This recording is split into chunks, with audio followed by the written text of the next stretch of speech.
Joining us now for World Brief and the review of some of the headlines of today's newspapers from around the world is Adefemi Akinsanya. Good morning, Adefemi. Good morning, Dr. Rubin. Good morning, Ayo, and good morning, Rufai.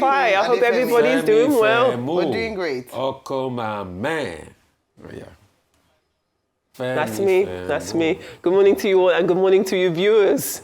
Let me tell you what is happening around the world. Let's start in Australia. Australia has become the first country in the world to ban social media access for teenagers younger than 16 years of age. Now, under the new law, which came into effect today, 10 of the biggest social media platforms, including Meta, Instagram, TikTok, will face $33 million in fines if they fail to purge Australian-based users younger than 16 from their platforms. Now, this does pose a huge threat for established platforms and for new alternatives, such as our own Leke. Now, the law has been criticized by major technology companies and by free speech campaigners. They don't like it. However, it has been praised by parents and child advocates. Now, the Australian government says that unprecedented measures are needed to protect children from predatory algorithms which fill phone screens with bullying, sexual activity, and violence. But how effective is this ban going to be, being that these are affecting very, very tech-savvy teenagers? That is the question. Moving on to Europe now. And former UK Prime Minister Tony Blair has been withdrawn from consideration for a leading role on that US-brokered Board of Peace for Gaza. This comes after strong objections from several Arab and Muslim states. Now, according to reports, regional governments had been opposed to his inclusion, that's Tony Blair's inclusion, because of his legacy supporting the 2003 Iraq invasion, which does continue to remain a sore spot. It is a deep source of resentment across the Middle East to this day. Now, President Donald Trump himself, who announced this 20-point plan to end the Israel-Hamas war back in September, had publicly named Tony Blair as a potential member of the board and described him as a very good man. However, Trump has later acknowledged the need to confirm Blair's acceptability to all parties. And sources say that's why Blair's name was withdrawn quietly from this list.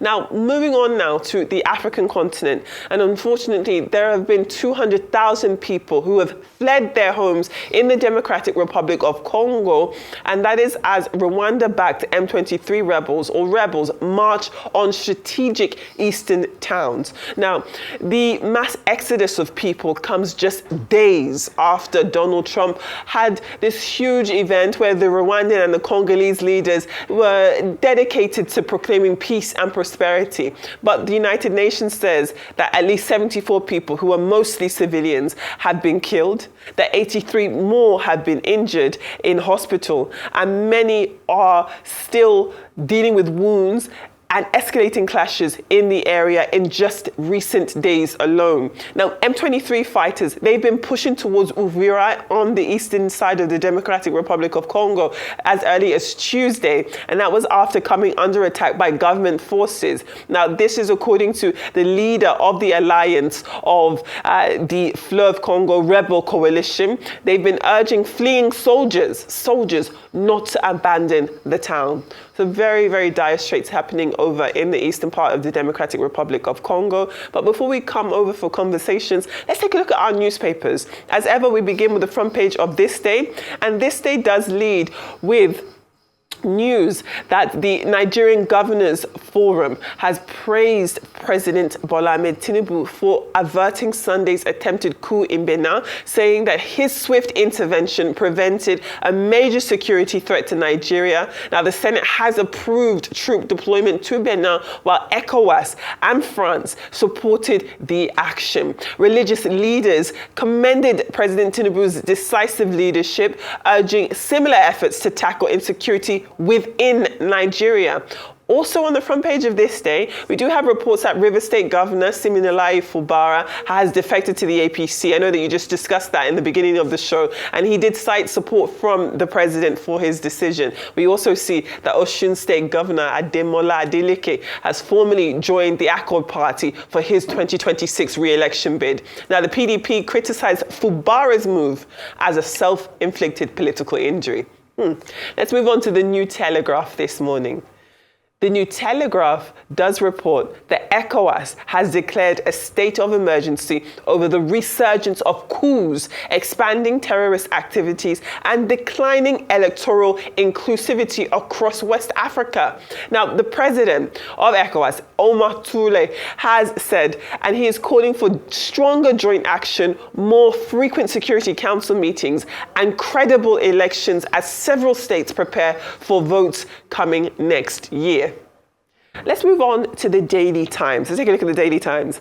Now, the Daily Times reports that the Nigerian Labour Congress has scheduled a nationwide protest on the 17th of December this year. They are urging for the federal government to address rising insecurity, and they're hoping that a strike or a protest, rather, would do just that. Let's move on to another paper. We'll take a look at the Daily Sun. The Daily Sun reports that the Senate has opened an investigation into the 15 billion naira Safe Schools initiative. They are questioning how the funds were used, and that includes the 6.225 billion naira allocated to the Nigeria Police Force. The committee, led by Senator Orji Uzor Kwalu, has requested a full breakdown of spending and contractor details to ensure accountability. And still in that same vein, if we take a look at the Daily Independent this morning, the Daily Independent reports that our very own Vice President, Kashim Shettima, has called out-of-school children a national emergency. He is urging government and private sector collaboration. He says that Nigeria's education budget rose to 3.52 trillion naira in 2025, highlighting the expanded TET fund, UBEC, and student loans to support and to ensure access for all when it comes to education. Well, we can move on to the leadership this morning. The leadership reports that the Senate has summoned Aviation Minister Festus Keyamo and key stakeholders in the aviation industry over soaring domestic airfares. Now, lawmakers have been raising concerns that ticket prices on major routes now range from 400,000 to 650,000 naira, far beyond what many Nigerians can afford. So it is time for a discussion on that. Moving on to The Punch. The Punch does report a dispute between the NNPCL and Periscope Consulting over an alleged $42.37 billion oil revenue shortfall. It is prompting FAC to order joint reconciliation, and this is while the World Bank is calling for greater transparency in the industry. The Vanguard this morning reports on tensions after a Nigerian Air Force 3130 and 11 soldiers were detained, or they found their way in Burkina Faso for allegedly entering its airspace without clearance. Now, the Alliance of Sahel states, including Burkina Faso, Mali, and Niger, they have condemned the violation and put air defenses on alert. Meanwhile, Nigeria said that the plane made a precautionary landing due to technical issues, and all personnel had been released and are safe and were safe while they were over in Burkina Faso. The Daily Trust, however, does report that as Nigeria observes International Human Rights Day today, which is 2025, today's, of course, the 2025 edition of International Human Rights Day, human rights violations are rising. They've been driven by insecurity, impunity, poverty, and weak enforcement. Now, analysts have been citing systemic issues, including a lack of accountability, there's poor court enforcement, and low civic vigilance, while the HHRC notes that greater awareness and social media reporting makes abuses more visible, essentially calling on more people to speak out about human rights abuses. That is what we have in terms of our newspapers and our Wealth Brief stories. Can't wait to hear your thoughts. So, a couple of things, Femi. I'm not a fan of Tony Blair, but I think it's very hypocritical to say, oh, because he brought about that war, or he supported that war in the Middle East, an invasion of Iraq, the real person that committed that act, that just tagged Tony Blair along, was the president of America, then was George Bush. And why I think it's hypocritical is that afterwards, he had served in the Middle East quartets. Straight after Tony Blair left power, and you said he did those things when he was in power, and you allowed him serve in the Middle East quartets to bring peace in the Middle East between Israel and Palestine, and now years after you are reminding him of what he did. Why didn't you stop from serving in the quartet then? And all of this international buffer plan is hypocritical. There's a breaking story yesterday that was carried on The Guardian in the UK, that an Israeli military officer was talking about the fact that the new line that has been drawn in Gaza is the new border. So all of this is just hypocritical. Israel has encroached more land in Gaza as we speak today. They have redrawn the border and they have moved on. As regards Congo, real quickly, that crisis can be solved between Tshisekedi and the president of Rwanda. It is not today. M23 had been defeated before in the early 2012, 2013, 2014. There was a guy called Mohamed Ndala, the Lion of Goma. He was the one that led the MONUSCO force to defeat M23 in Goma. They can use the MONUSCO force, defeat M23, while the government also supports the disintegration of FDLR, because the Rwandans are fearing that FDLR too might attack them. So once you take out those two rebel groups and the two governments are committed to solving the two rebel groups, to taking out the two rebel groups, then peace will return to the region. It's not by going to America. It's something that if you lock both of them in the room, I'm talking about Tshisekedi and Paul Kagame, and tell them must find solution, they disintegrate those two rebel groups, M23 and FDLR, peace returns. But both of them are not ready. Let them keep playing politics and killing people. All right, well, Australia has set the pace with regards to the under-16 social media ban. This has been debated for a while, and a timeline was given for 10 listed and identified social media platforms, very popular social media platforms, to put their house in order by ensuring that people who were under the age of 16 were not logged into their accounts. And so they've begun the cleanup. And like you mentioned, the penalty for that is a heavy fine. The reason for this, according to eSafety, which is a safety regulator in Australia, let me quote them, is to protect young Australians from pressures and risks that users can be exposed to while logged into social media accounts. Now, a number of people have praised this. Yes, a few dissenting voices saying that, oh, it's a restriction of freedom of expression. Their voices, the children might find alternative ways and means to still access these platforms without proper regulation and oversight. And so that argument still subsists. But what they're saying is that at the moment in Australia, if you're under 16, you have no business being on social media in order to protect you. Now, this is not, when we talk about protection of young people, underage people on social media,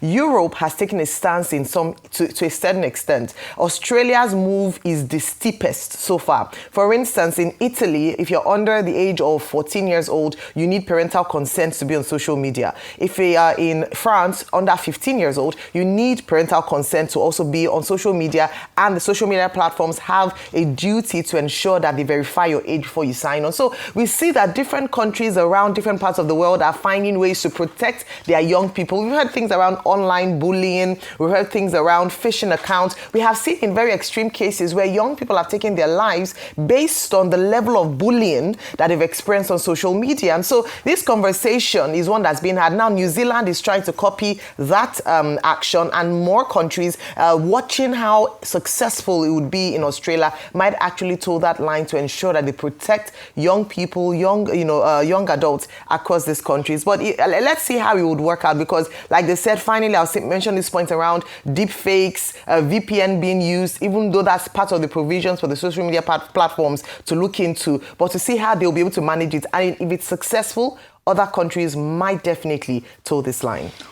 Well, the land of the kangaroos, that's what Australia is known as, has become a test case for other countries who are trying to provide restrictions and to protect the children who are exposed to the internet.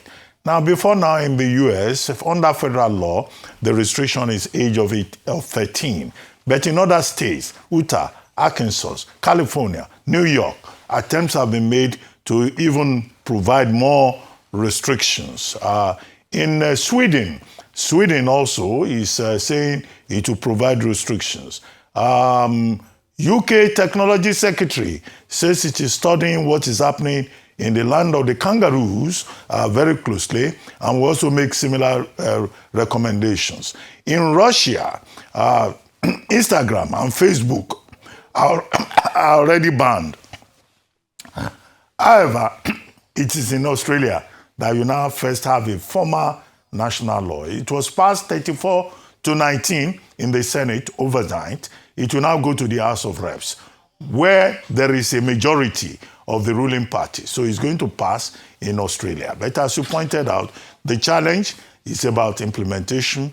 2, it's about free speech advocates like Elon Musk, who say that this is an attack on free speech.